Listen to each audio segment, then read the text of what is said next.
we're so happy that you're with us today and honor International Women's Day. The International Feminists for the Gift Economy is so excited to host these maternal gift economy breaking through salons. Today is our 42nd virtual salon. It's amazing. It's wonderful to see the room filling up. Today is our celebration of the International Women's Day with the title of The Gift of International Feminism. Our featured speakers are Mary Ann Beal from the United States, Angela Dolmich from Colombia, Karina Kailo from Finland, Angela Miles from Canada, Maria Suarez from Costa Rica, originally from Puerto Rico, Genevieve Vaughn from the USA and Italy, and Frida Worden from Canada.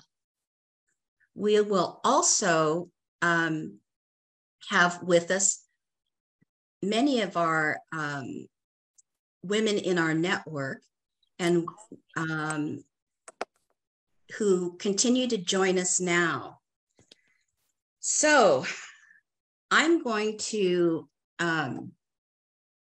dispense with formal bios today because there's so many of our speakers that I want to invite you to please visit our website, maternalgifteconomy.org.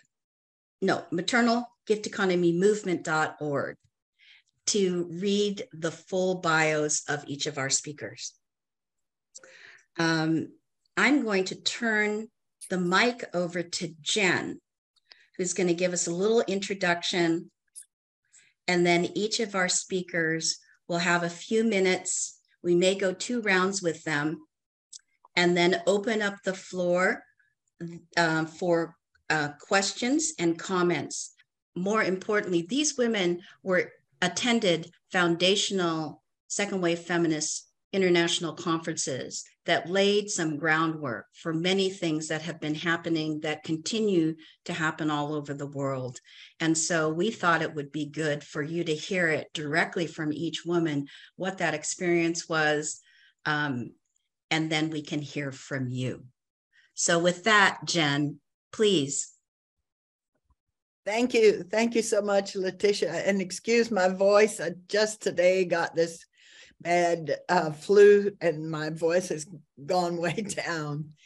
Anyway, I was living in Rome and I was lucky enough to be in a consciousness raising group of international feminists that belonged to that most of whom worked at the FAO, the Food and Agricultural Organization of the UN. So I started out with my feminist activism in an international way. And then I got to go to a lot of different conferences. And I feel like that was a huge education for me in feminism, both at a personal level in that consciousness raising group and at the international level, because I could see what women from all over the world were thinking and doing, and what the alternative is to patriarchy and capitalism. The women's worlds or women's work and solidarity is the answer to the problems we're facing now. And the International Women's Movement for me has been the university that taught me that. So I just wanted to mention that in the beginning. One of the good things that the UN did, it doesn't always do good things, but it did do some. It had a series of 4 conferences, one in Mexico City in 1975, then the next in Copenhagen in 1980, one in Nairobi in 1985, and then a follow-up conference in 1995. They had the UN Decade for women. And I got to go to the one in Nairobi and do a lot of things there.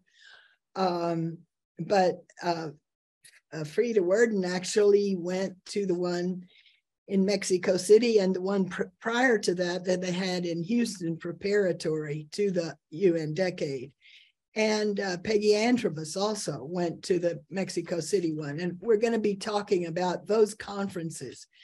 But I wanted to mention also that there have been a whole lot of other conferences of women besides those. And let's see, the first one I went to was a meeting of WILF, Women's International League for Peace and Freedom in Geneva in 1984. And Mary Ann Bell, who's there, who was in my consciousness raising group in Rome, and went to that one as well, and I did too. And then there were others prior to the UN decade, and there were some also afterwards. And one of the things I think it was important was there were meetings of women, Russian women and US women and international women.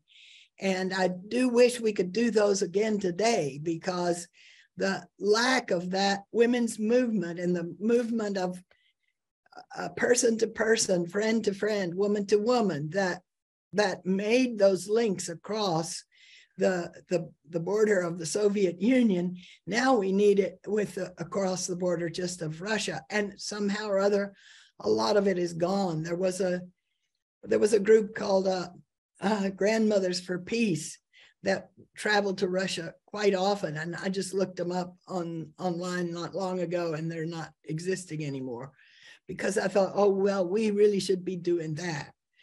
But anyway, besides those women's meetings of the UN, there's also a group called Women's Worlds, which had a number of different conferences in various places around the world that we went to, including one in Uganda, one in Norway, one in Korea, and then most recently one in Brazil in Florianopolis. And each of those meetings had thousands of women in it, and women talking about all kinds of issues that are very important. And then we also went to the World Social Forums and had women's workshops in those other groups. So we went to many different countries, and we learned from the women in all of those different places. And I just want to turn it over to Frida Werden, first of all, who went to the first conferences of the UN. Hi, thank you, Jen.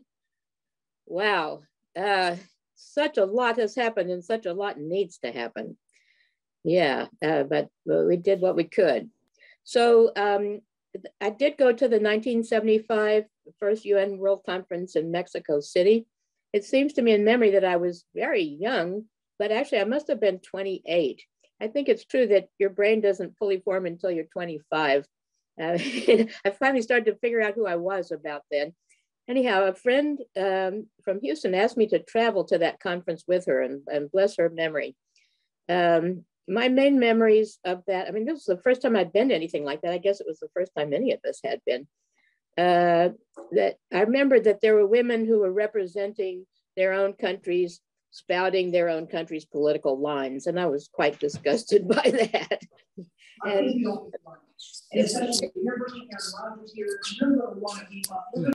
uh-oh, somebody's talking over me. Yeah, okay.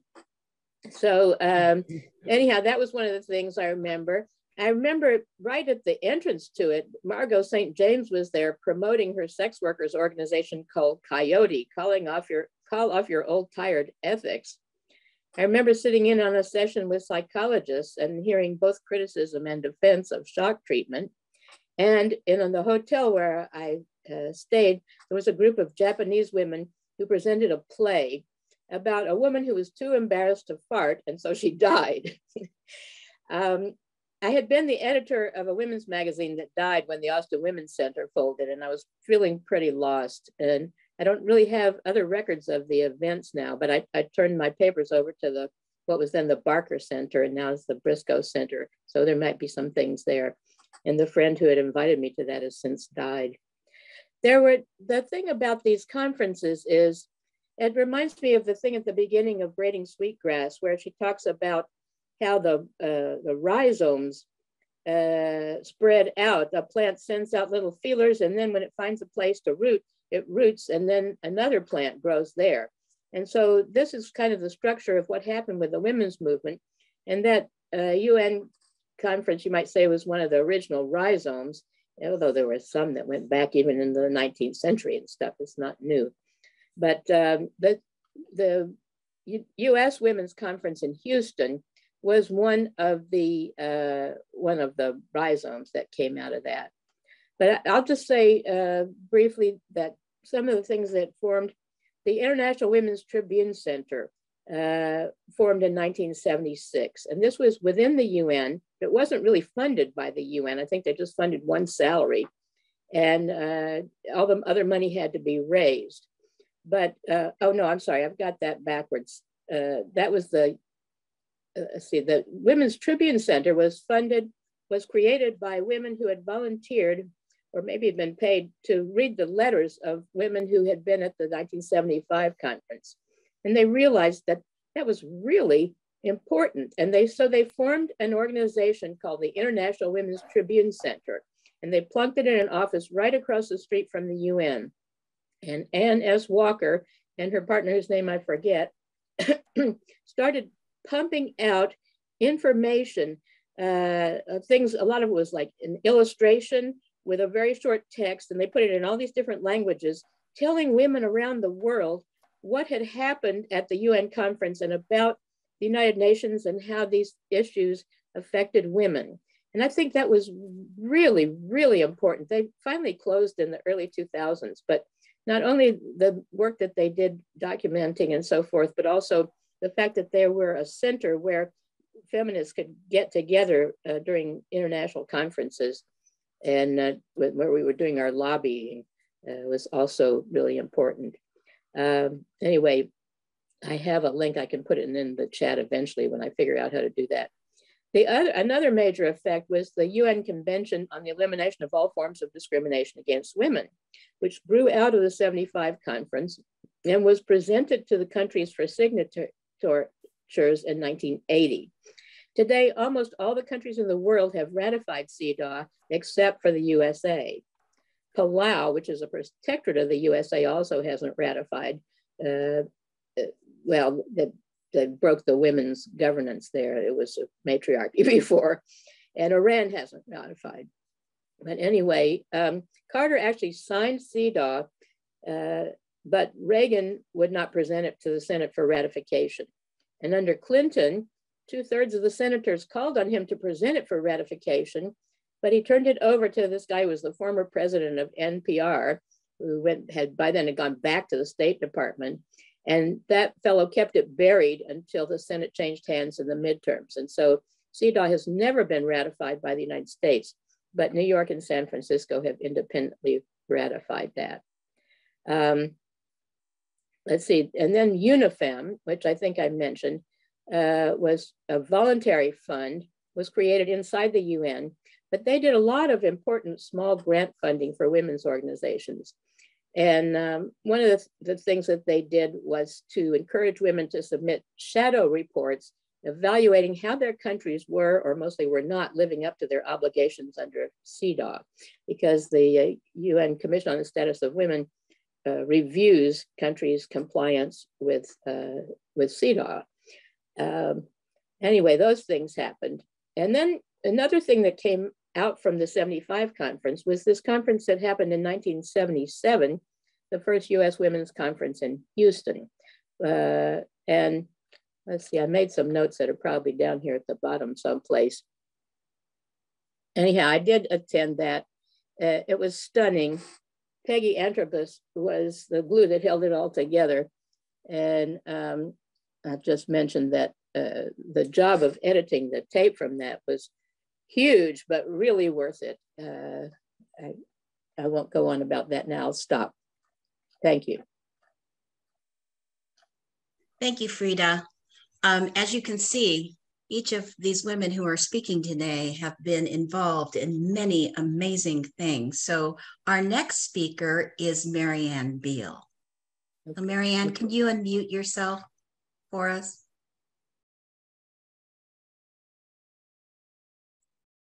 I hope my husband's ancient computer will let me speak. How I went to Copenhagen. There was a women's group of the employees in FAO, F-A-O, and in Rome. And I got to know a number of women artists who were also employees there. And I am a potter and a silversmith. And they invited me to come to their monthly meetings as employees. And I just really enjoyed it because it introduced me to a whole other world. I mean, locust control and all kinds of things. Then, Marianne, can you tell us about what year it was? Oh gosh, it was like 77 or 78. And then we heard about the upcoming conference in Copenhagen. And in a way, there were really two conferences. There was the conferences for the women who worked in the UN. And then there was the Feminist conference, which kind of wrapped around that. And the women in the FAO group had a lot of things that they wanted discussed, but were very afraid of being fired. And they said to me, we'll pay your way and do everything if you will represent our concerns in the formal conference, and we will designate you as the president of our group, which I wasn't. But so I went to Copenhagen and did present the issues of the employed women there. But I also met some amazing women who were feminists there, attending the kind of the wraparound conference. And two of them just influenced my life in just amazing ways. And I want to just speak a little time about those women. One of them was Nawal al-Saadawi, and I don't know how many of you know of her. She was a doctor and an author and a crusader, probably the first international crusader against female genital mutilation.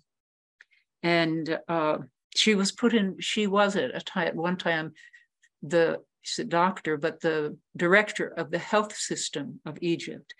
But when it became clear to the Egyptian government how radical some of her opinions were, she ended up in prison. And she wrote The Hidden Face of Eve and God Dies by the Nile.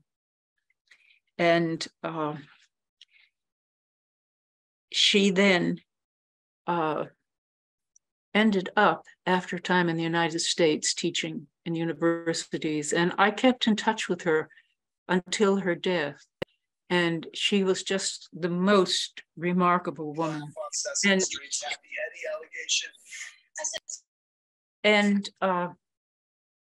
she really opened the door to me. I'd always been concerned about violence against women. And she opened that door, and I took it home with me. The other woman was Hanan Ashrawi, a professor and member of the Palestinian Authority, and she became the Minister of Higher Education and Research. And she influenced me amazingly because my family was in the Middle East for generations. And I still have a photograph of my grandmother in front of the house of my great uncle, and he was one of the founders of the school in Ramallah. And she was such an amazing woman. And again, I stayed in touch with her, and if she is still alive and still crusading. Occasionally you will hear about her on TV when issues around that are important to Palestinian women. Then through the very same women who had nominated me to go to Copenhagen, were forming a women's group that met in Clara Hempstead's ceramic studio. I met Jen, and that was my first CR group. And it was an amazing experience, Jen. You were so amazing. And you gave us some wonderful presentations. And Jen you invited some of us after I had come back to the United States to meet with you. I think it was at Stonehaven Ranch and at your house in Rome, and with Wilf at one of their conferences in Geneva. And those were very important. As a Quaker, peace is very important to me, recognizing the light in everybody. And of course, that definitely includes women. At those meetings, we began to form a women's organization. And it was there that Jen, I think, began to plan for Nairobi at those meetings. And again, in Nairobi, there was the formal meeting for the governmental representatives and the US Agency of Representatives. But there also was that group of feminist women that had their own conference. And Jen made it possible for the Peace Tent, which was a wonderful, wonderful place to be. And I designed the banner for it. And women from all over came to the Peace Tent. And in some cases, it was women who were in conflict with each other. And I will never forget the session for the Israeli and Palestinian women, because Jen brought a bunch of snarled silk, which she laid across the table. She asked the women to untangle it as they spoke. And that changed the whole experience for those women. They began talking to each other in a completely different way, completely out of the formal positions of their governments, and about their personal lives, and about the walls they were facing there. And I think we really began to hear that some of those barriers were the same. And the women began smiling at each other. And this was the kind of workshops that were put together, and they were outstanding. One of the most wonderful things about it was when we got to Nairobi, we had to put up the Peace Tent, and we were having a bit of difficulty. And the Soviet women came over and helped us put up the tent, and they were wonderful. And they participated and helped us and did a workshop, and it was just fabulous. The number of women that came were just phenomenal.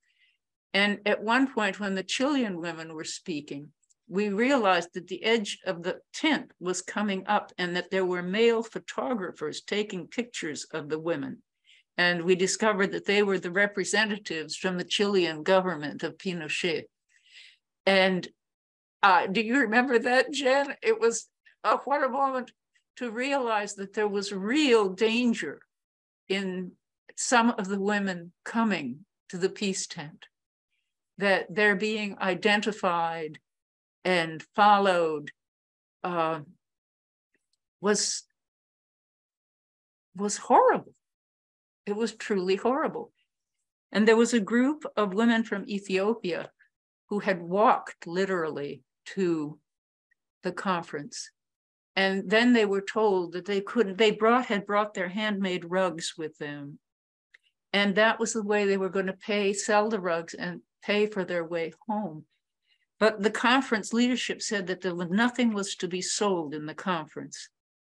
So you, Jen, and another woman put up another small tent that connected to the big tent, where the women could sell their rugs to other women and the conference wouldn't know about it.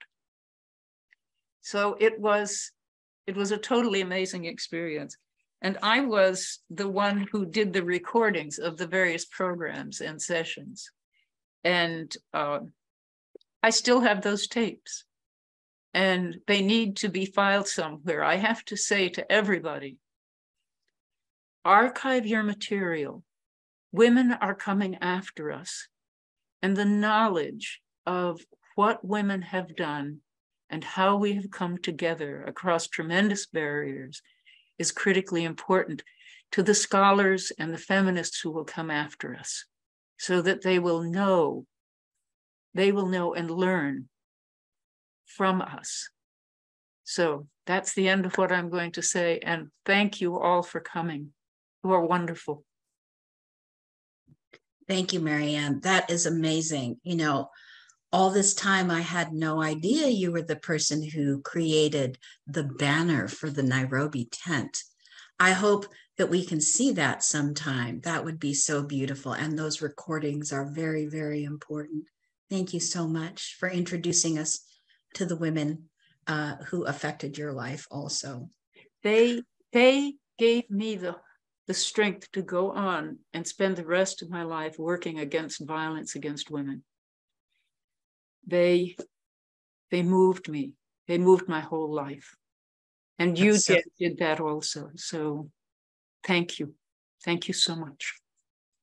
Beautiful. And with that, I'm going to hand the mic over to Jen. You need to unmute, Jen. You were going to talk about Nairobi and Beijing and some of the other conferences. I think Frida gave us some insight into them, but you need to unmute first, Jen.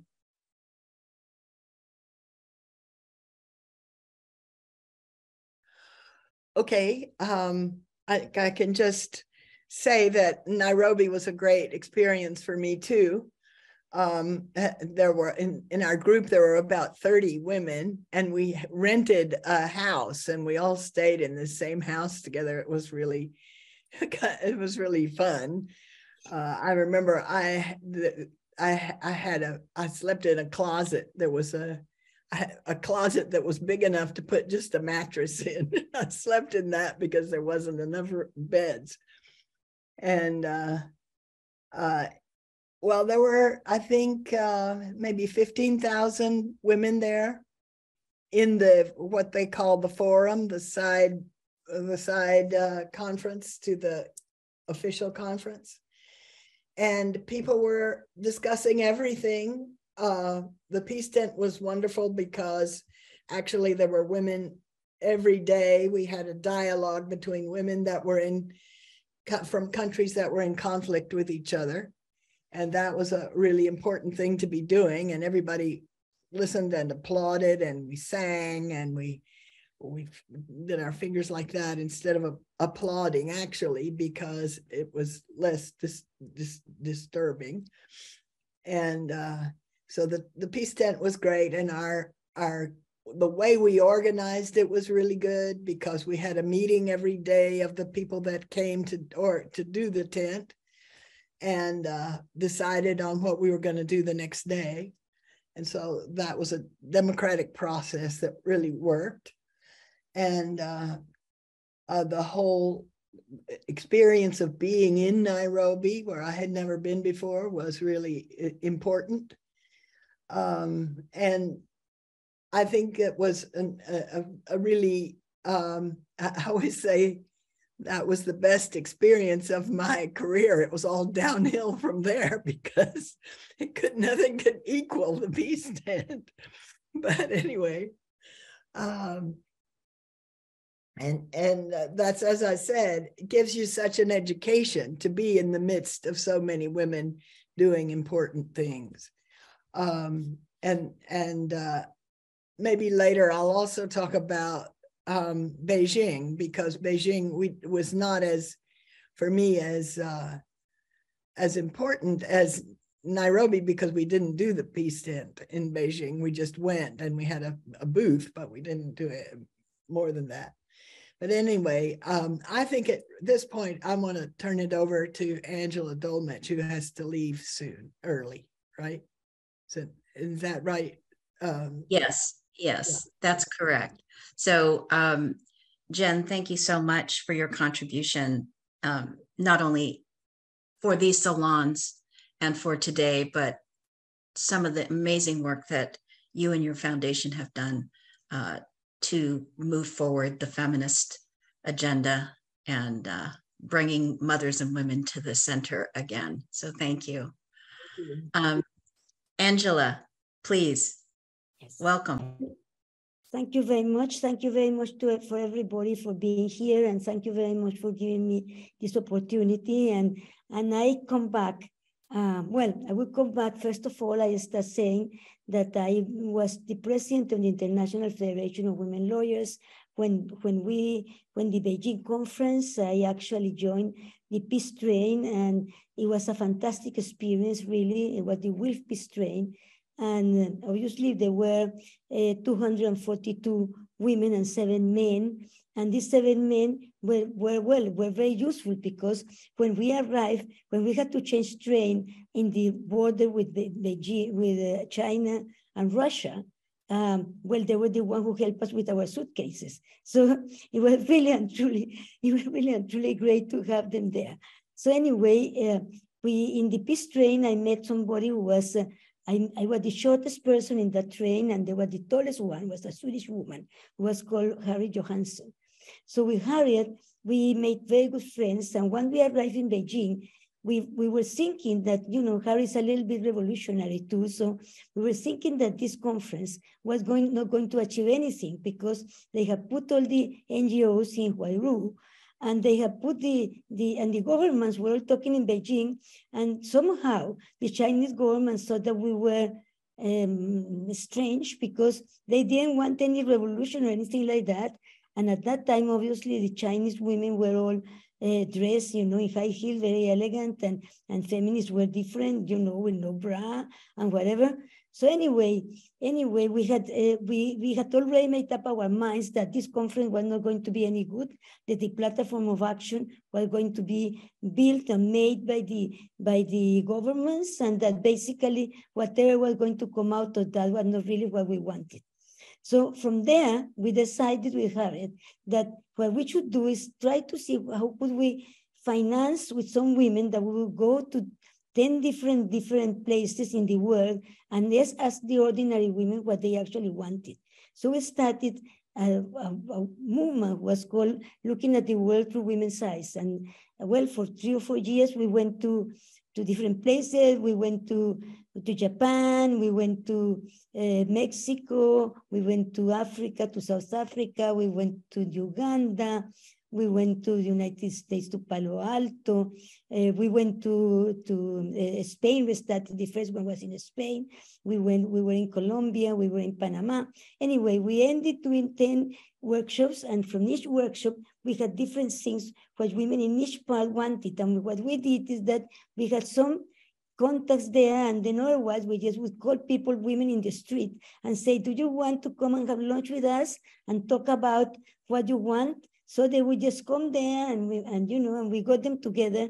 And then from every place we made a sort of manifesto, and that we still have it. We never published it. We wanted to see where it could be published by some university or something.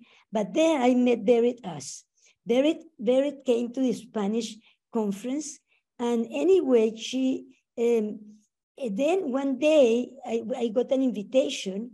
And it was an invitation that said to me, was in a pink envelope, and it was perfume. And it said that we were invited to go to some meeting in Løten, Norway, in the middle of nowhere, where the sun never set. And there we were invited to, from everything paid from the moment we left our house. So anyway, I mean, for me, it was a real shock, and it was fantastic. Well, it was fantastic because there I met Jen, and I met Corinne Kumar, I met Angela Miles, I met, well, there were Peggy, and there were many of us, but basically we made very good friends. And it really and truly was my beginning of my actual life as a real feminist. And it was what changed my life was meeting Jen. So from there on, we met again with Jen at the peace boat. At that time, Colombia, they were trying to make peace in Colombia, and it didn't work really as such. So we decided that we wanted to have women were the only ones who could make peace, because obviously the fat men didn't want to get together with the other ones, and the peace talks have finished. So we got together in the peace boat, and Jen came there with her cousin, and we drafted again a series of manifestos of what women wanted. Obviously, by that time, the peace talks were in pieces, so basically we didn't, but Jen very kindly invited them to the World Social Forum. And in the World Social Forum, we were all the people, all the women that had been in the peace boat, and that many of them were part of the different guerrilla groups. And for us, it was a fantastic experience. The fact we're there, and well, obviously, from there on, the only thing I can say, thank you very much, Jen. Thank you because you made me a feminist. Thank you because thanks to you, we have the gift economy and we have Nachira. Thank you, Jen.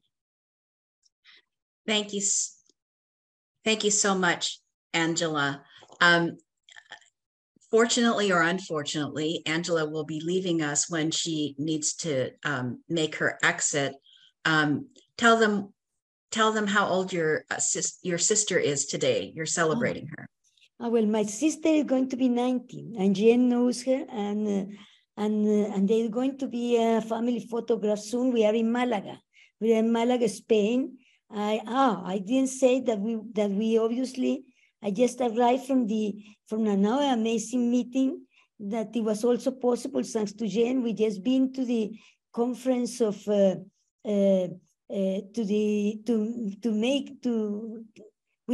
just been to India with Vandana Chiva, and we drafted the manifesto, and this manifesto is going to be much better than the Beijing Platform for Action. It really and truly touches all different ways of women. It has to do with food, it has to do with health, it has to do with seats, it has to do with housing, it has to do with economy, with the gift economy. So I think this is going to change very much, and I think this Beijing is going to change this manifesto is going to make the big difference for women's movements, and I think it's going to. I hope that our children and those people that follow us would certainly thank this excellent group of women that were there and made this important document, which I think is going to make a big difference. And thank you so much. Thank you so much. And well, I am grateful for you giving me the opportunity to talk this time. Wonderful. Thank you, Angela. And for those of you who are with us today and those of you viewing, we're hoping that we'll have a very special salon with our team of women who went, which included Angela Dolmich, Frida Werden, Angela Miles, Karina Kylo, Maria Suarez, and if we're fortunate enough to have Vandana Shiva. So we'll keep you posted on that. And we'll talk a little bit more about this manifesto after each of our speakers. Those who we still have a few more to speak. So thank you, Angela. And I'm going to turn the mic over now to Maria Suarez. Maria, can you unmute yourself? Let us know where you're from. And it's also helpful when you're talking about these conferences, if you can give women a date for time reference, because I know it's all present with us right now in our hearts and minds, but it will help women understand the gravity and the importance of what you have set forth as foundations to the work that we're still standing on the shoulders of today. So Maria. Hello, it's great to be back here. I also just came back from India. And yes, indeed, thank you, Angela, for talking about the declaration that we are going to produce from the meeting that just happened in Vandana Shiva's farm. It was unbelievable. I am half dead from 2 days of travel, but with all the energy that came out of that experience. What I want to talk about first, because we will talk about that one later, is that I had the chance to be at all of the world conferences of the 90s. And that was an opportunity that came to me as a producer of Feminist International Radio Endeavor in 1991 when we started. And the first conference was the Earth Summit. Then the next one was the Vienna Conference on Human Rights. Then the Cairo Conference on Population and Development. And then the Conference on Development in Copenhagen, and so on. And I want to highlight 3 things that to me are very important about where we were coming from in amalgamating as a global women's movement. In Central America, as Angela was talking about, from her country in Colombia. In Central America, in the beginning of the 90s, we were coming out of the participation of women in all of our countries against historical dictatorships, where we had joined the revolutionary movements, expecting to be able to change the structures and the status of our people in our countries in terms of democracy, of peace, and some kind of development where we would get to meet some of people's rights.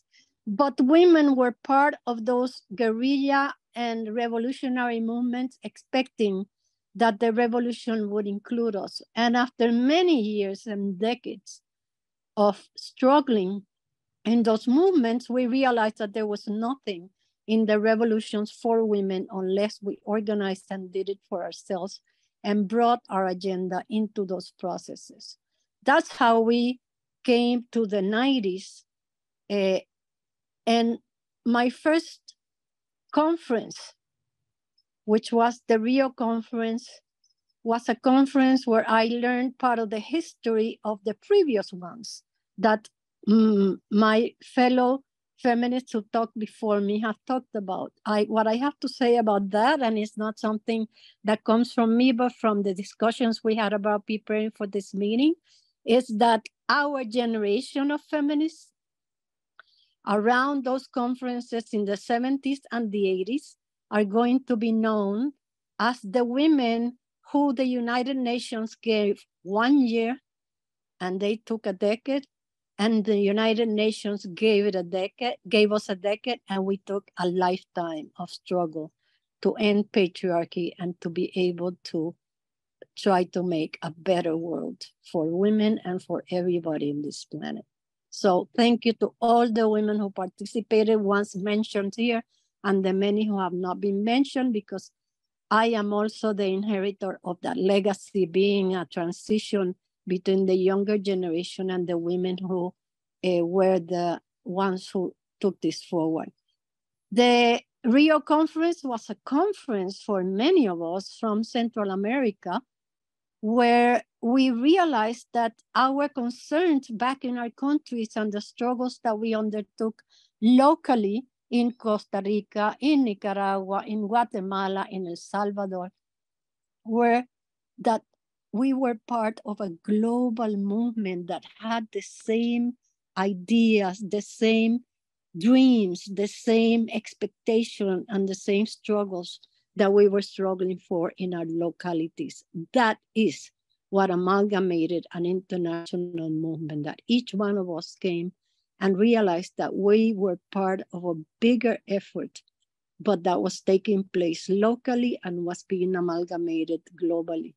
And that to me was the most relevant and important thing, that we began to be connected with an agenda that wasn't even only about women, but about women's perspectives on all issues. I, as a producer of Feminist International Radio Endeavor in that conference, was asked by a journalist of the United Nations, So why are women and feminists in this conference? This is a conference about the environment. And so we brought to that agenda a perspective that was about everything. And the main thing, and it is in the declaration that you are going to read or see that we just drafted, and we say time after time, we are in a world that has basically two paradigms, conflicting paradigms. Either we are part of nature or we are not. And the second one is destructive of everything that we are. And the first one can bring us to a harmony with the rest of the planet that we need to be able to live in this planet. The Earth Summit, in the Earth Summit, we took a perspective that was our bodies are our first environment and the first environment of everybody who is alive today. And this conference is not about saving the planet. This conference is about us being able to continue living in this planet. And it is an official conference about seeing how they can deplete the resources of the planet by calling it protection. And that's what we have been facing. I believe that in that conference, we realized that there was an invisible power that was governing behind the thrones, I called it at that time, that we were facing a transition, a horrible transition, where the governments were no longer governing the UN or any of their countries, but that the corporations, the fundamentalist religions, and the like were really governing behind the throne. And that came very visible in the conference in 1996 in Copenhagen about development, where we came to finally see it very openly that they were the governing powers behind, the corporations were the governing powers behind our supposed international and national governments. And that is the challenge that we undertook after that. Besides the United Nations Conference on the Environment, we then had the Vienna Conference where we took the issue, women's rights are human rights, violence against women is a human rights violation. And the same journalist of the United Nations that had asked me the year before in Rio de Janeiro during the Earth Summit, why are women here? Now he knew why we were there, because he saw it in the Earth Summit in the way we shaped a different agenda about the environment. But then he asked me, so what rights are women talking about in this conference about human rights? None more and none less than the humanity of women expressed in all of the struggles against the different types of violations of our human rights that were taking place globally and that expressed themselves in an amazing tribunal about women's human rights, where 37 women from different countries, different ethnicities, different nationalities, different walks of life were able to testify about that. And nobody ever asked us again, what rights are women talking about? Because they were very, very clear.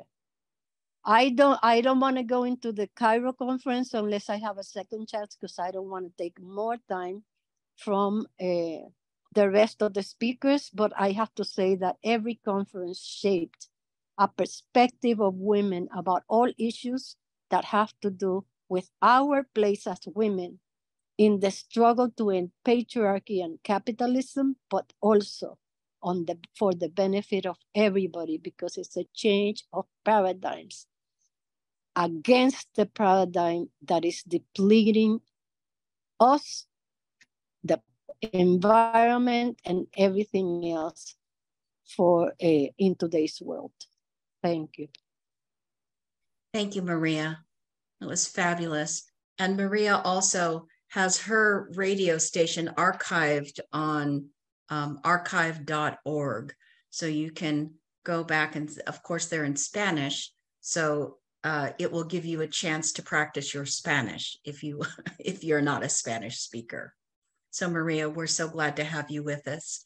And our next speaker is Karina. Karina, can you unmute and join the conversation? Hi, my image disappeared. I'm sorry. I don't know what happened here, but you'll have to just listen to my voice then if you can't do anything about it. It's too complicated now, I guess, to fix it. I tried to go out and come back in, but I'm not visible. So Karina, anyway, you have the control over your own camera there. Your camera is turned off, but we can hear you loud and clear. How do I turn on my camera then? It says integrated camera, choose virtual background, choose video settings. Is it any of those? No, there's just an icon that says stop video or start video. You don't click on it. Well, when I start video, it still doesn't show. Okay. So anyway. Yes, we can hear you. Well, it's great to see you all, and I'm quite amazed listening to your experiences because I joined everything in 2001 when we met in Norway and started the Gift Economy Network, which has been my lifeline ever since. I don't remember much about Norway because I was getting married right after the conference, and my mind was a little bit elsewhere. But I have to say that when we were beginning to meet in Brazil in the World Social Forum, in India, in Africa, later in Toronto, in Rome, and so on, all of these conferences have had a huge, huge impact on my life and on my politics when I still was a politician. And coming back from Brazil, I remember I was so shocked about neoliberalism and all the threats about privatization of water and privatization of the commons that I was part of ATTAC. I was one of the people founding it in Brazil for Europe. And then I founded it in Finland, and I started an eco-psychology association with my colleague Irma Heiskanen, and I studied a lot of different organizations and associations. But it was very frustrating because people in Finland did not really believe me and thought that I was sort of into conspiracy theories about privatization and so on. So, 10, 15 years later, here we are.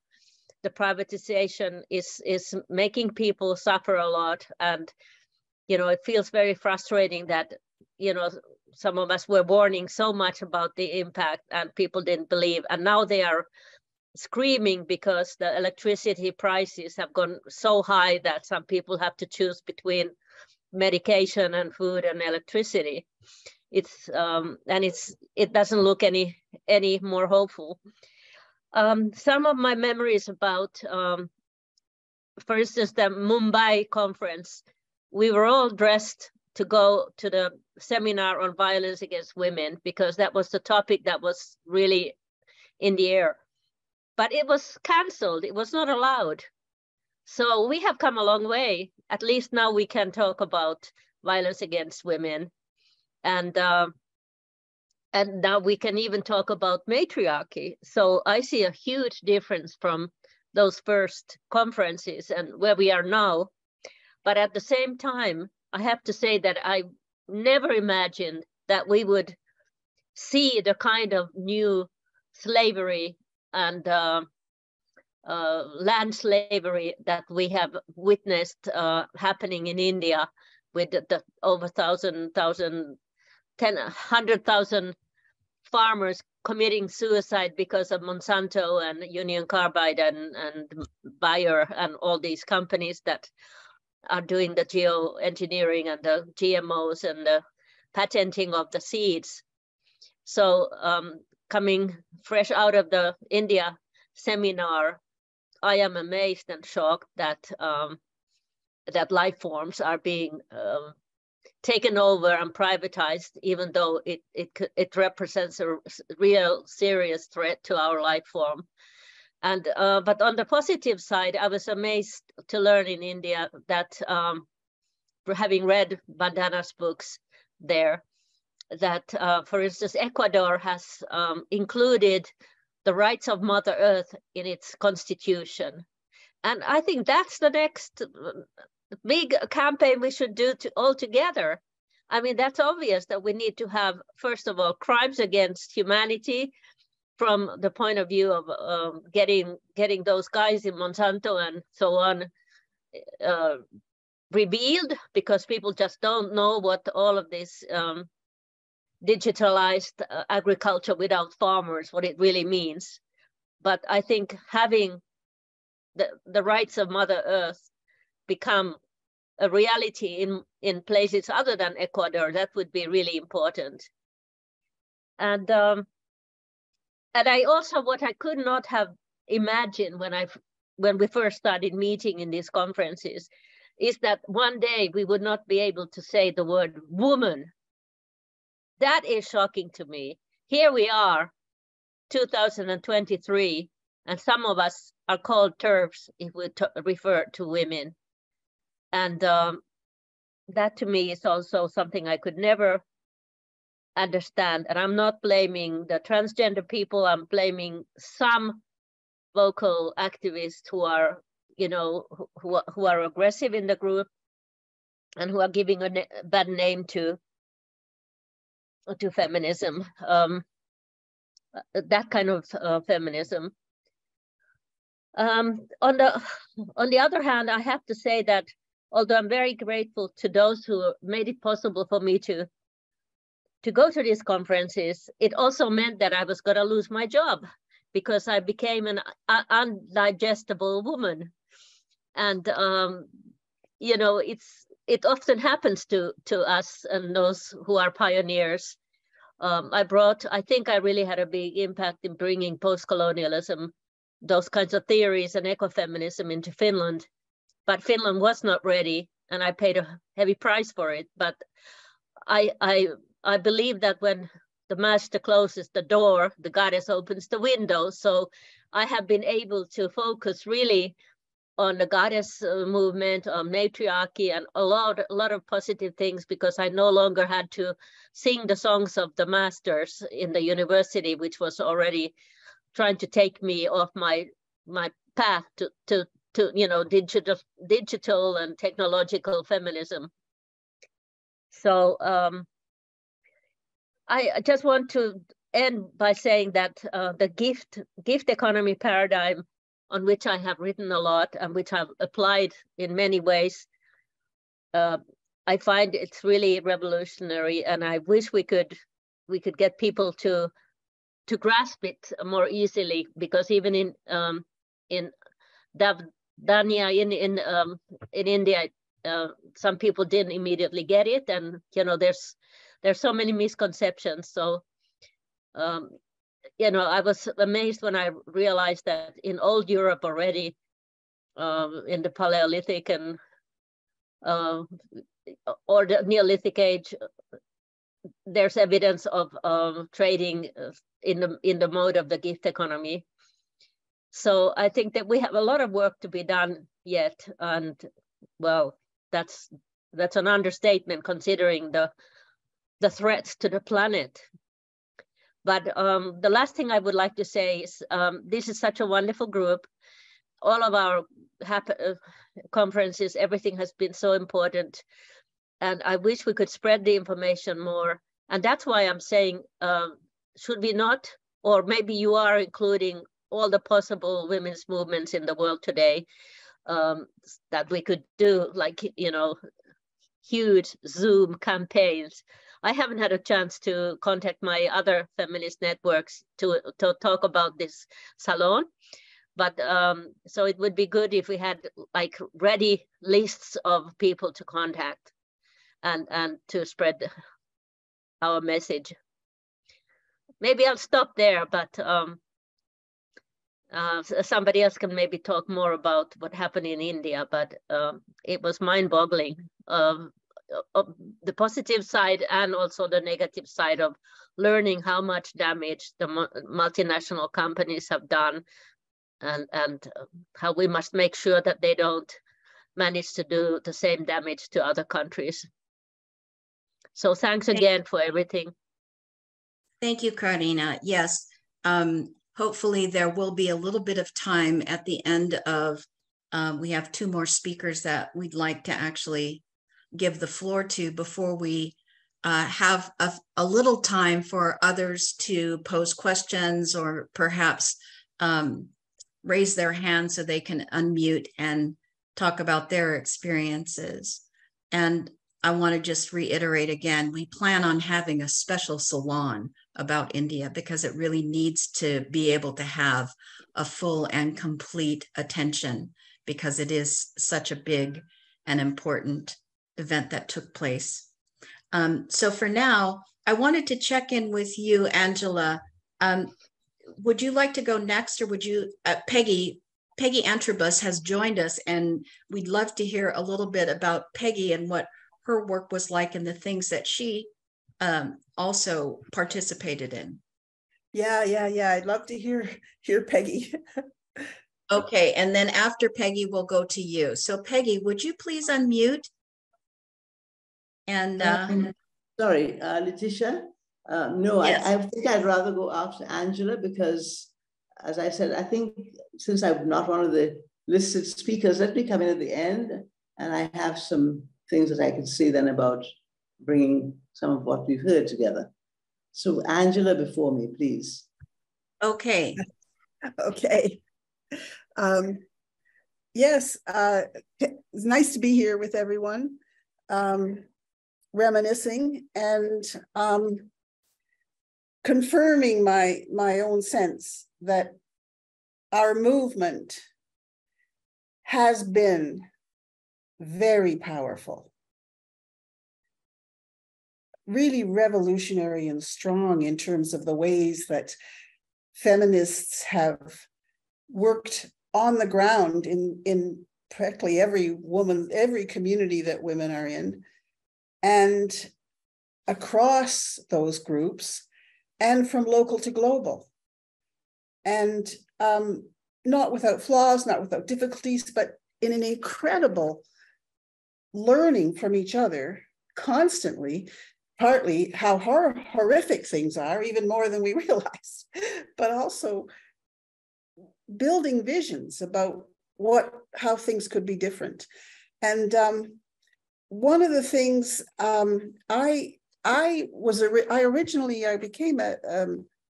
Marxist as a young person, a really good kind of Marxist, not a vanguardist expecting to lead all the peasants to the revolution, but really seeing how important, how illuminating it is to see the world historically and dialectically and in a materialist way as systems of relationships that change, which are grounded in the material, but reflected in and also in dialogue with cultures and ideology. I mean, to me, that was to be able to see class and as not a set of status, but as a relationship and struggles and how that shaped the world.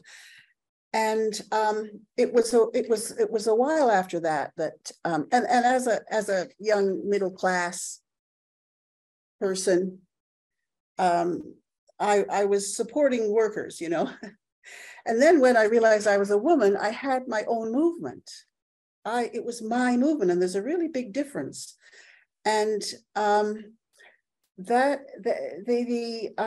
was around, I think I would say around 1973. And that was when I heard Maria Rosa Dalla Costa and Selma James about women and unpaid workers being so majorly important and in the whole way the economy works, and not recognized as, in that sense, economic. And I thought, wow, you know. I thought I was a person, and I realized I'm a woman. And that connected me in those early years of suddenly realizing that the whole way we had understood the world was lies. You know, that women didn't trap men into marriage and become a ball and chain on this poor guy. This just for one. You know, I can't express how big that is to suddenly actually realize that what you're thinking your life is lies, and how the kind of bonds that can be formed when women experience that together or share that together, and share it even from conversing with each other, and learning to see themselves through others or raise questions about how people think their life is. Anyway, when International Women's Year was declared after struggle and pressure by women, I was quite suspicious, you know. I mean, as a feminist in an autonomous movement, so what are the governments going to do about this? And how could it much come out of the government having a year for women, you know?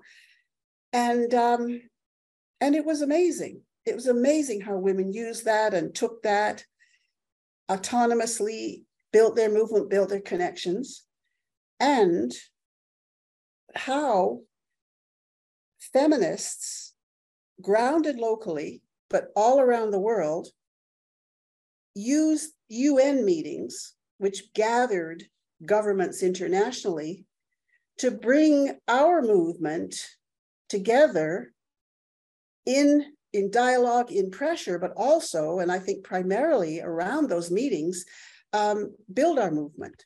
I remember in I think it was 95, the meeting in Paris on crimes against women, which was another very early and perhaps first specifically feminist defined international meeting. It was partly done because of some suspicion of a government-sponsored international gathering, et cetera, et cetera. And it did good stuff, but the ways that, I mean, I think, I'm pretty sure that women, feminists, were the first ones to actually bring a movement to those government meetings. There used to be always NGOs, but they were always NGOs that had been built through elections in nations. So you had the National Women's Associations and the national unions and the National Peasants Associations and so on. They're present, but still institutional. And feminists turned up just everybody who could make it. And one thing I did notice, and this varied, I think, and of course over time, though I think my sense is that that presence of feminism became more powerfully stronger with women from the South, in other words, became much more truly global over time as more capacity was built to get people there. And I forget which conference it was that I noticed that actually, interestingly, unlike my own presumptions, if you went to these non-governmental conferences, there were always the different regions, the different UN defined regions had their own spaces. So you had your North America and Europe, you know, NGO area and the various other regions. And, you know, the North America and Europe area, I have to say, wasn't very exciting.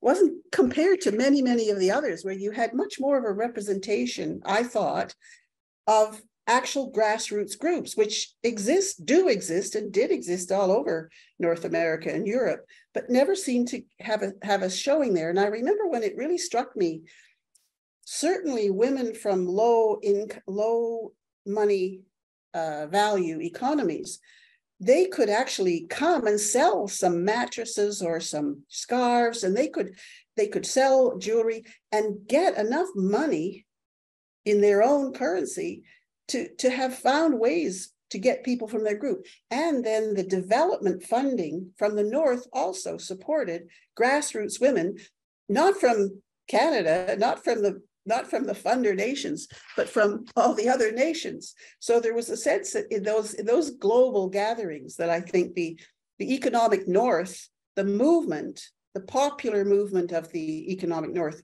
was not represented fully and properly at those meetings. Anyway, another thing that really, really impressed me was the ways the NGO, the movement enfolding that the government meetings, and those feminists who were inside the meetings in some capacity or another, NGO capacity, and also some with governments. And I did go to, I think it was in Nairobi that I participated in some senses inside the UN meetings. It might have been Beijing. Anyway, I was really, really impressed the way feminists had organized at the beginning of each day. And there were feminists from all the different countries and lobbying on different areas. There were those concerned with peace, those concerned with development, those concerned with human rights, others with environment, pushing on the things that they were concerned about, looking at the various treaties and statements and positions that were developing among the governments. And there was at the beginning of each day a certain period when every single one of those spearheaded projects reported quickly, so that everybody there, every feminist there who was active in one area or another, had an idea what was going on and what was the crucial thing and what might be, what was at stake. It was incredibly efficient, quick people moving to the microphone and telling, and that sense that we're here all together. We're different, we're from different places, our focuses are different, but we need everybody to know everything and to be behind each other. There were all kinds of the flow, the creativity of sharing our resources in a gift flow kind of way, whatever could be provided to each other was.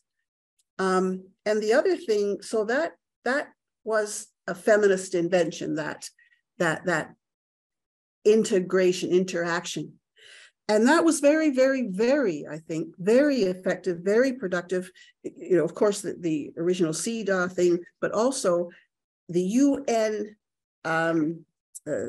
meetings around, and I think Jen or Marie or some mentioned them, around human rights, around peace, around health, around population, around environment, around development, all those tracks, if you want to say. There were moments, and very important moments, when feminists really made a difference. And that having been said, I mean, there's a way in which the UN provided that space for our global autonomous feminist movement. And I think, I think what's happened now is that the UN can no longer provide that space because it's sold. The national governments even have lost capacity, and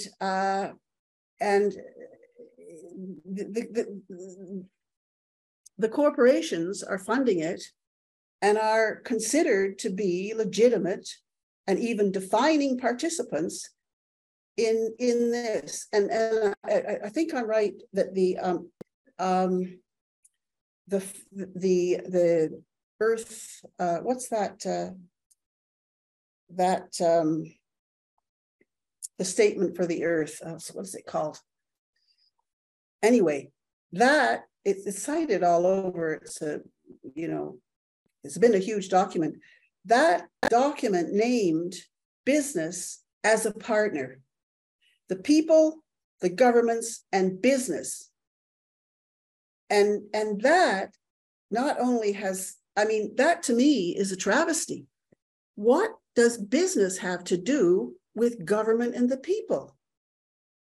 It's business. Let them go. I mean, let's not even let them do business, but insofar as they do business, go away, do it, and do it contained to make as little damage as possible while we transform beyond having a separate economy that's built on exchange, never mind on profit. So one of the things, it's interesting, I've been thinking, if we don't have a focal space for our movement to be seen and heard, we have to find that, we have to create that somehow together and among ourselves, where women can build, can bring our power, bring our perspectives and be heard, and where governments have to pay attention. And I was really heartened by, and I don't mean ignore the UN or go away from it, but I mean, we can't use it. I think it was very creatively used, and the space at the UN was really, really fabulous. And I think it's kind of disintegrated or faded away in front of us as that space. But I think being at the meeting that Karina and Maria and others talked about, Navdanya, where Vandana Shiva brought together networks of really, really important struggles around so many of these end of life initiatives that are going on and being resisted. That network is a network, it's a bit like the gift economy network, in the sense that it is based on, it contains people working on every issue you would want. I mean, completely diverse. Is it population health? Is it contraceptions? Is it oil? Is it whatever? I mean, you name an area, there are experts and activists and so on in that network, overlapping, learning from each other and building perspectives together in power. And I think, I mean, the gift economy network isn't based on that kind of variety of activism, but certainly brings together networks of networks. And I think they're all there. We're there. And certainly with Indigenous, the organizing among Indigenous feminists and the kinds of struggles that they're on the forefront of, we need and we can and we should try to find some way of manifesting ourselves and our power that somehow I don't sense we have at this point, but I feel it. I feel it's on the horizon. I feel excited, and it was great to be there and see all the incredible struggles and that are reflected in contributing to the manifesto. So that's what I have to say. Thanks, Angela. And where are you right now? Are you still in Delhi? I'm in Rishikesh. Okay. Near the Beatles ashram, which was quite near Navdanya, and my ticket was so expensive to go home any quicker than this. So I'm here.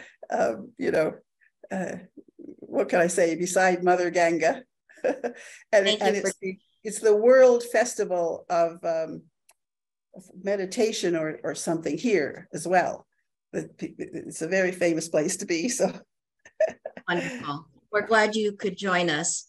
Thank you. And Peggy, are you ready to contribute? Yes. Well, what can I add to this incredible set of presentations? Thank you very much for giving me a chance to join in the conversation.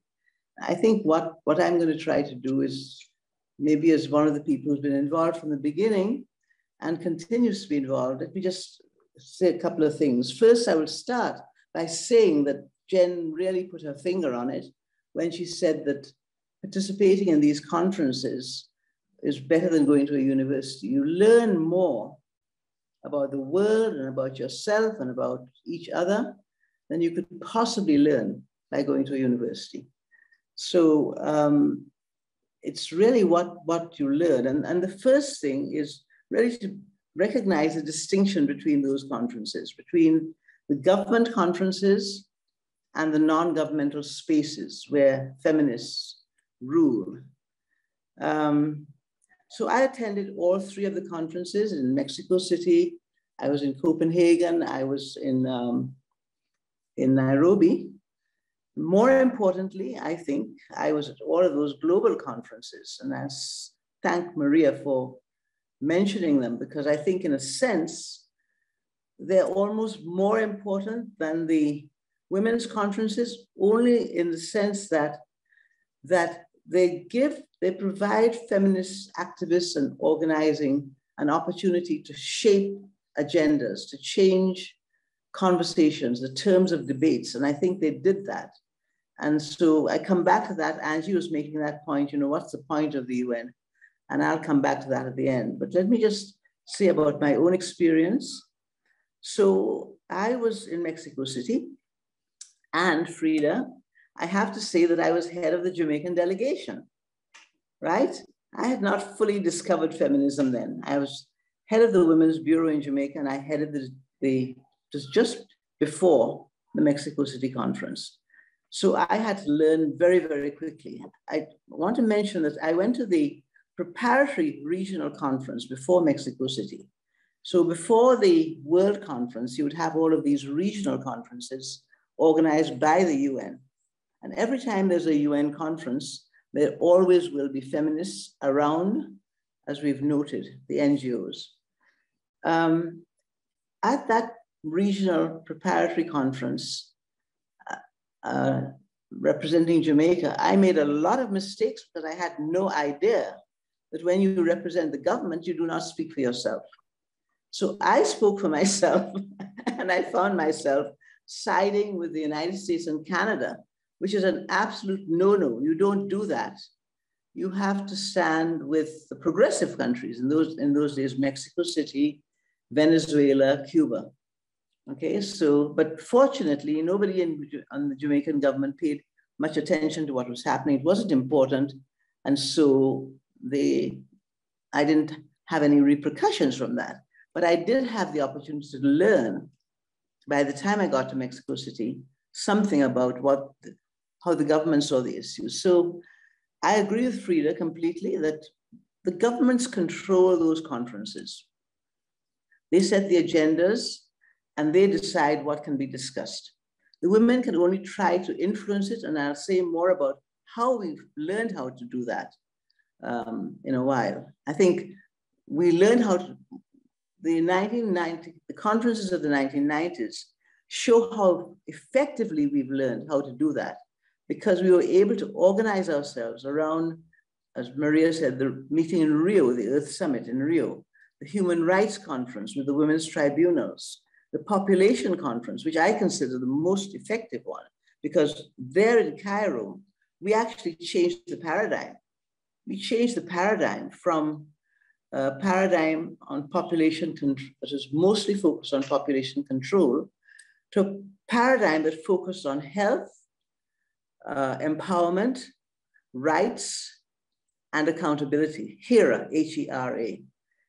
I remember going to some of those preparatory conferences for Copenhagen, for Cairo, the population conference, and actually ripping up the government documents and rewriting them.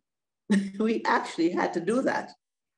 But that's a whole story that there isn't time to go into now. I've written a lot about it, but I just want to go on to say that after Mexico, I was never in another government delegation. And the final straw for me was when we all had to walk out of the conference center, when the wife of the Israeli Prime Minister was speaking. We had to walk out, whether whatever we thought of it.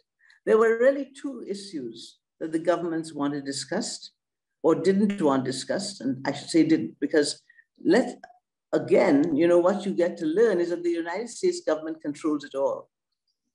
and they're controlling it on behalf of the multinational corporations. So certainly in Mexico City, they didn't want people talking about calling for a new international economic order, which is what the third world countries were trying to bring forward. And they didn't like the idea. And the third world countries didn't like the idea of not being able to discuss Palestine. And that's why they walked out. But anyway, by the time Copenhagen came around, I was with a group of women. And what we did in Copenhagen, we showed a video, World Feminists, that gave people an opportunity to talk about feminism. That's what we did. About 2 or 3 times a day, we showed this video, which we talked about in our Wednesday meetings. Frida, you had a copy of it. And we talked about feminism. In Nairobi, I was very involved with a network of third world women promoting development alternatives with women for a new era. That became the Dawn Network. So that was what I was doing there in Nairobi. I would like to say that as a result of those conferences, and this is the important thing, people have described it as Mexico City as the largest consciousness raising event in the world. And I think that that is true. It kind of launched, the movement was there. And Angie, that's why the governments gave us a year, or was it Maria who made the point? We are the women, the government gave us a year, we took a decade. And beyond the decade, in fact, that's when we really blossomed. I think that's when the movement really showed what feminists can do on a global stage, because we address the issues of environment, population, habitats, racism, in a way that would not have been possible were it not for those government women's conferences. Yeah. The women's conferences gave us a space where we could learn, where we could make friendships, relationships for a lifetime, where we learned how to strategize, we learned how to lobby. We learned, for instance, that you don't go to the conference and expect to influence anything. If you want to influence the conference, you do it before you leave your country. And you do it by lobbying your government, but also making alliances and doing a political analysis, see which of the governments that are most likely to support your agenda, the feminist agenda, and then develop the relationships, the insider-outsider relationships between the people inside the delegations and the people on the outside to do that kind of influencing. That's one of the things that we learned. So I think that, that the skills and the sophistication of feminist organizing gained a lot from those women's conferences, but we really took that skill and that confidence and that capacity to really shake things up. We took that into the conferences, or not women's conferences, but we were able to show in those conferences how women's perspectives could actually change those agendas. I think that Karina is right, that everything has changed. For me, I think where we are now is that we see things much more clearly. It's much clearer to us now than it was in 1975, when people from the South were trying to talk about the need for a new international economic order. I think we now understand why we need a new international economic order, because the current economic order is shaped to benefit the multinational corporations, not even the businesses, not even the national level companies. These are all under threat by multinational corporations. And the multinational corporations actually, Angie is right again, they actually control the governments. They control the governments. All of the governments, with very few exceptions, very few exceptions, are now going along with this neoliberal model, this neoliberal framework that privileges multinational corporations' profits above everything else. I think we never understood that. Even in Nairobi, we were just beginning to understand that in Nairobi. But it's going through the conferences of the 90s and everything that has happened since then that we've really come to understand. I don't know whether people know, for instance, that after Beijing, you know, there's usually 10 years after, 5 years after Beijing, Beijing plus 5, Beijing plus 10, Beijing plus 15, etc. We realized after Beijing that there was a real threat that if we continued with the women's conferences, that the right-wing forces would use that opportunity to push everything back. And some of us really resisted having another women's conference after Beijing, because Beijing was like the peak, you know, it was women's rights are human rights and human rights are women's rights. That came out of the UN conference, but it was very much influenced by that time by the non-governmental organizations and by the people on the outside. Even though, as somebody mentioned, the Chinese government put the feminists and the NGOs far away from the conference. They put us far away from the conference in a place called Huairu. But we still found ways, because by that time, we were so sophisticated and so well organized that we each had our contacts in the government delegations. We had already worked out what those contacts had to do. We already had the strategies. It all came together in Beijing. But after that, the pushback began. And look at where we are now in terms of reproductive rights in the United States. Look at where we are now in terms of reproductive rights all over the world. Look at where we are now in terms of violence against women. So the situation is very dark, but we have a much better understanding about what we're up against now. I think that is true. And I still think that the only space where we can come together internationally to put pressure on governments and to try to influence and shake them up and call them to account and speak truth to power is at the United Nations. It still provides the spaces that bring people together from around the world. And the feminist groups can go there and do that work. Finally, I want to say, in order to do that work, we have to have our own spaces. And I really like the fact that Frida mentioned that all the outcomes of Mexico City, for instance, the establishment of the UN Fund for Women, the establishment of the International Women's Tribune Center, which sadly is no more. But for many years, that IWTC provided a home from home for women from around the world who would come to New York for those conferences. And we would strategize there, going from IWTC across the road to the UN. Every morning we would have the sessions, the caucuses, where we planned out strategies for the day and then reported back to that and then redrafted. So I think that we really have nowhere else but the UN, but we must have our own spaces. And I want to just mention AWID, the Association for Women's Rights and Development, as a place where feminists from around the world can get together. As far as the World Social Forum is concerned, I think we found after we began participating there that it was almost as bad as the governments, because the men really tried to control what the women were able to do. So I don't know that it's worth spending energy at that World Social Forum anymore. But I do think it's important for the younger generation to go to the women's conferences and to use those women's conferences to develop the strategies and the tactics for influencing the governments. And then beyond that, to know that the governments are not doing very much for us, so we just continue to do our own work that we have to do in our own countries. Thank you all again for organizing this wonderful session where we could share our experience. Thank you, Peggy. That was just really a wonderful overview. Somebody inside a government, then somebody who arrived at Mexico City, had huge consciousness raising along with thousands of women, and continue forward.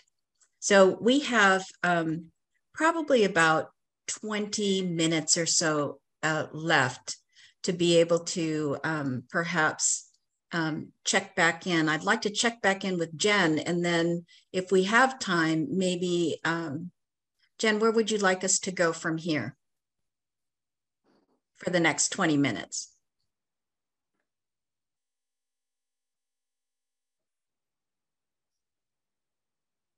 You need to unmute. Yeah. There you go. I wonder if people have questions, burning questions they want to ask, or the other alternative is to talk more about Vandana's meeting. Burning questions? You can raise your hand. You can raise your hand. I'm wondering if there are other global events that women have attended that weren't actually highlighted here. Well, then maybe they want to know more about Vandana's event. All right. Well, let me just say this. I think Someone had what's their hand up. A couple of people have their hands up. They have their hand physically up because they're not using their reaction icon. So Gunal, I see you. Can you unmute? And I'll look for the other person. Or you can direct, oh, there, Maria. Okay, so Gunal and then Maria. Is it now me?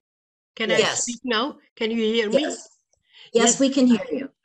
It was interesting to hear how you were present at all these conferences. I did not know that you were there. I wanted to say that after Peking, there was a movement on the left hand of the spectre. I just want to say I'm Gunnel Hinrichsen from Dortmund in Germany. I'm part of the matriarchal movement, and I'm also part of Courage. It's a left-wing feminist group, and these Courage and others, they began other conferences after Peking, because they had the impression that the governments were not so interested in feminism and developing feminism, and especially the left-winged, more or less. And then they met in Venezuela.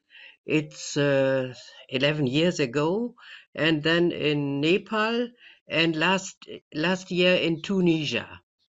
There were between 1,000 or 2,000, and last year in Tunisia there were only 500 people, because it was after Corona, and many women were not so active, or not there. And the one problem is there that they have not so much contact to the basic feminism, but they are very much influenced by Marxism also. But they want to make female politics, and I had it was rather an advantage that I could introduce matriarchy in the last conference, which was before was not possible, because they said, oh, it's really nearby and it's old, and so on. And I made four workshops about matriarchy, and they were not visited in very big by many people, but at least it came together. The more left-handed or Marxist influenced feminism, and the matriarchal society. So it's not very much, but I could even make a speech in the last day of the conference, and I hope that they will understand that matriarchy is not something from it's 4,000 years ago, but it has a future. Thank you, I Gunal. wanted to say. Very beautiful. Very beautiful. I see Maria's hand is up. Yeah, I want to take only a few minutes to talk about the conference. I can't remember the year, maybe Frida knows, but I think it was 2004 or 5, which was the conference about what was then called new technologies, which was in Geneva, and it was the UN conference about the emerging technologies that now is like ancient history. But in that context, many of us journalists were using the new technologies to multiply what we were doing in radio, in written media, in television, and so on. Went to that conference, and all I want to highlight is that we were very clear as feminists who had gone to all the previous conferences and who were in the media, what was going to happen about the emergence of a technology that everybody said was going to democratize communication. And we knew it was going to be co-opted by the corporations, because the problem is that the corporations are ruling the world. They're not a part of it. They're not, they don't even have to be invited. They are governing. And therefore, part of what happens is that we have to understand that they end up co-opting everything. And that's what happened with media and with the new technologies. All I have to say, and maybe with this I will make a link of the good news about the Bandana conference. I have to say that we as feminists of a generation have had to tackle the new technologies in a way that is so foreign to us that it has limited our own sense of being together and still being a movement. And I saw it now in Danyana in that meeting. 25 women from around the world who didn't know each other from Adam were able to draft a declaration in one day of work, because we have all of this, what we have been talking about as a background, and because we thought we were isolated and realized in about half an hour that we were very together still, despite the fact that we felt so isolated. That's the good news. The movement is still there. It's isolated for many reasons, one of them being that technologies was not our way of linking. And we have to combine it the way that the younger generation has combined it, trying to get together, and when we come together, doing the best. I have to say that, but I also have to say that's what is missing in the declaration, and I told Vandana, and it's our fault, the women in media who were there, because we got excited about all the issues, and we forgot to talk about how the algorithms of new technologies are the place where we are being not only controlled, which everybody knows, but where they are shaping monoculture, addictions to everything, and commercialization of everything. And we have to address that as feminists today. So thank you. And I have to tell you before we have the next 10 minutes about the conference in India, that the 25 women there and then the 150 that came from all over India that got together, you can sense in the first 5 minutes that the movement is there, alive and kicking. But we have to design our new ways of connecting in this context. Thank you. Thank you, Maria. Yes, and I do want to highlight that Frida and Maria continue to link women together with their radio programs. We have done it here the International Feminists for the Gift Economy through our salons. So, but it is very, very important that we not feel isolated, and we need to invite women to connect with each other and with us. So we have about 5 minutes left. So I want to pass the mic to Jen. We have about 10 minutes left. So I'm going to pass the mic to Jen. Okay. Oh, well, I just, one thing I wanted to mention was that, and I didn't do it earlier, was that Heide Güttner Abendroth is the woman in Germany who's started the modern matriarchal studies. And she had a conference in 2004 in Luxembourg, an international women's conference.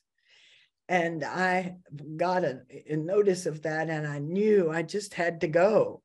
And so I did, and I was so bowled over, and it was such a great new idea, an old idea, I guess, but new, in the sense that we really can move towards matricentric, matriarchal, values-based society instead of the society that we're in that's destroying the earth. And so the gift economy movement got together with the matriarchal studies movement in a lot of ways. And we did have also an international conference in Texas about matriarchal studies that was guided by Heide.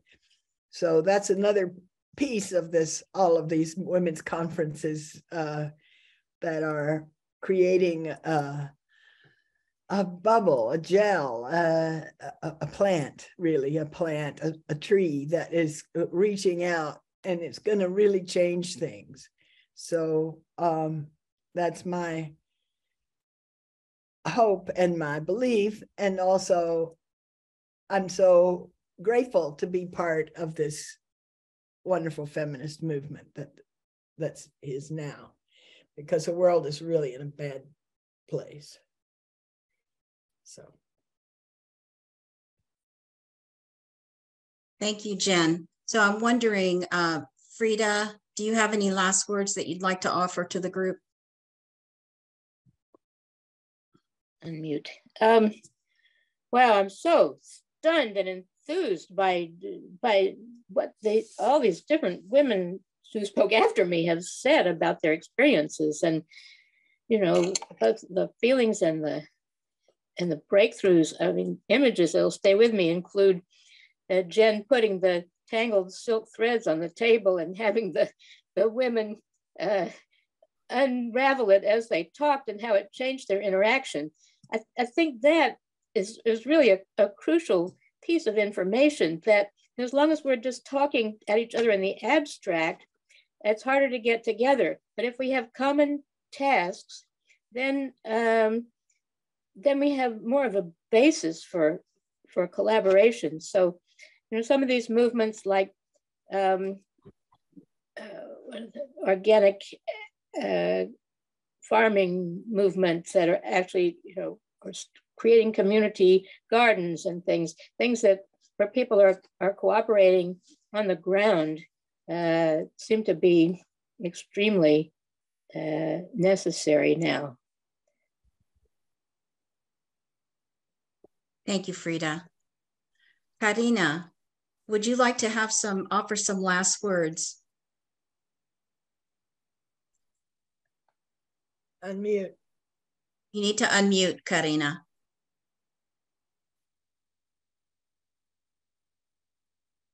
Sorry. I was just thinking that it would be extremely important to record in writing a booklet about the gains of the women's movement from the beginning to this day, and to sort of get all of these insights into history, into a historical perspective. And I don't know how we would do it, who would have the energy to compile the interviews or the statements from people, but I just throw it out that it would be extremely important to record seriously these changes that have happened, and the gains that we have seen. Yes, I think it's also, it may be that they are recorded, we just don't know how to access them. That's the one thing that I've been noticing quite a bit. So Frida, yes, you have your hand up. Yeah, I just wanted to add to that something that's going on right now. The United Nations Conference on Women, the Commission on the Status of Women, and the activities around it, the focus this year is on women and communications technology. And just last night, I was watching an event, or maybe it was early this morning, an event of women filmmakers was one from India and one from the United States, and I can't remember exactly which countries they were from, but they were all, one from Uganda.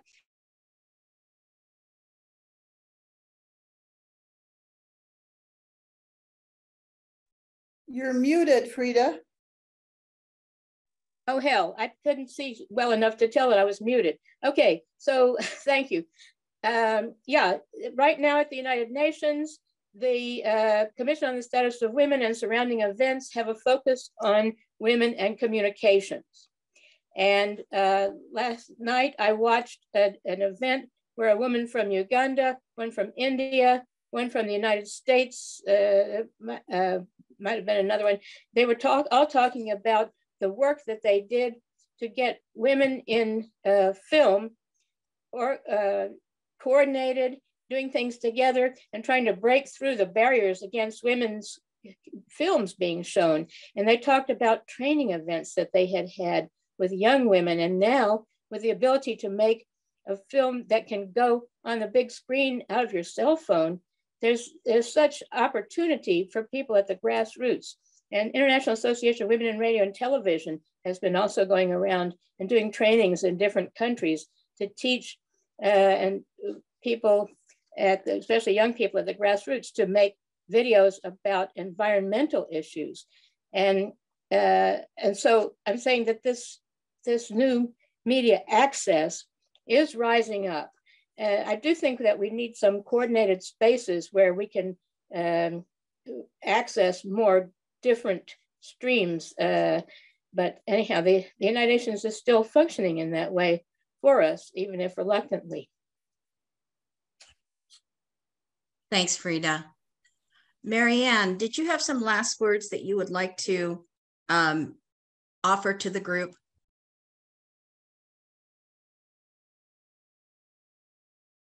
If you can unmute.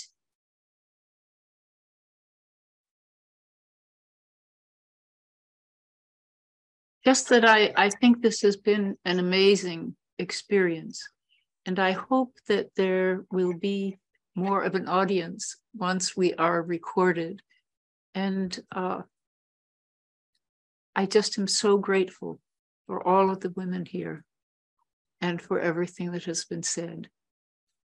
You are a beautiful, strong bunch of women who are doing remarkable, remarkable things. And I want to thank you. Thank you, Marianne. Angela Miles, do you have any last words that you'd like to offer to the group as we're closing out?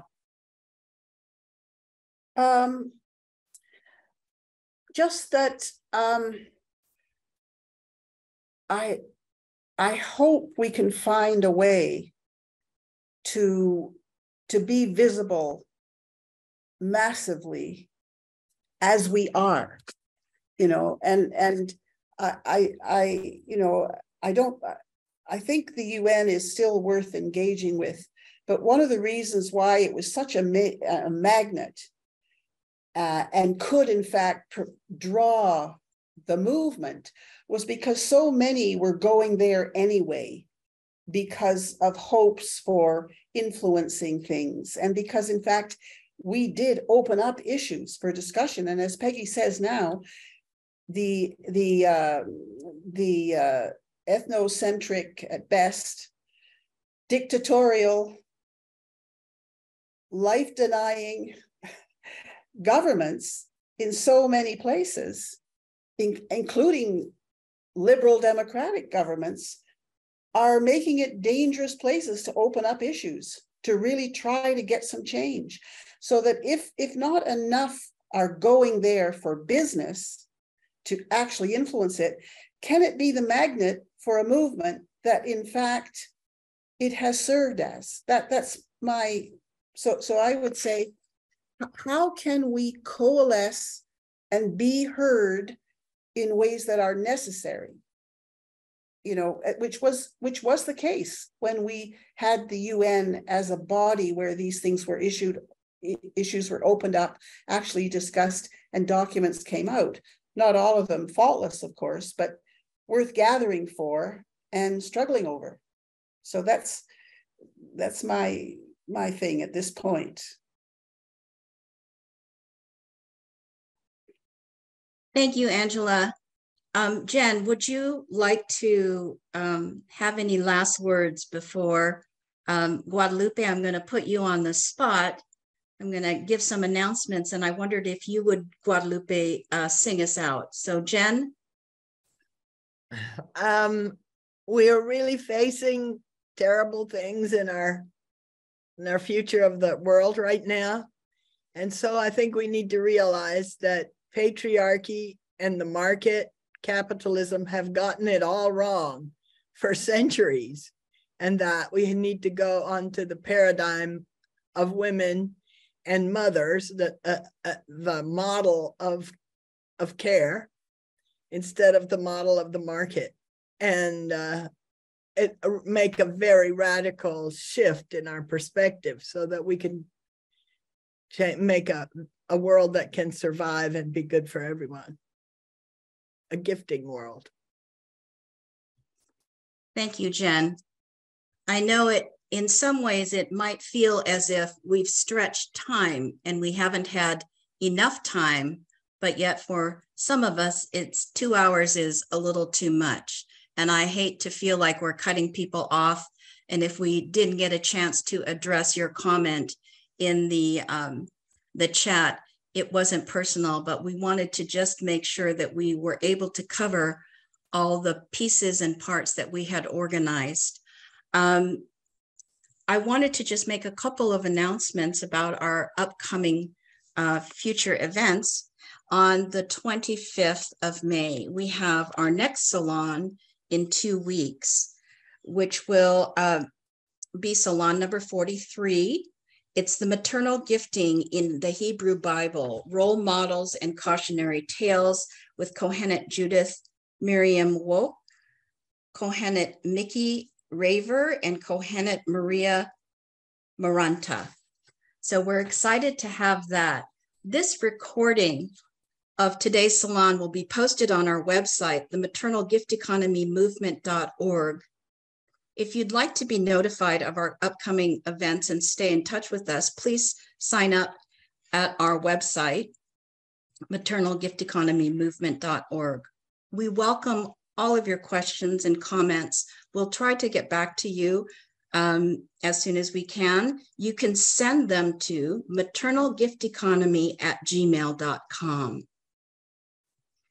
So thank you, everyone. Thank you to the speakers. Thank you, Peggy.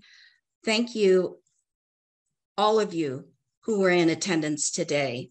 And we hope that your good works in the world continues to further the issues and the needed healing for the planet and all women.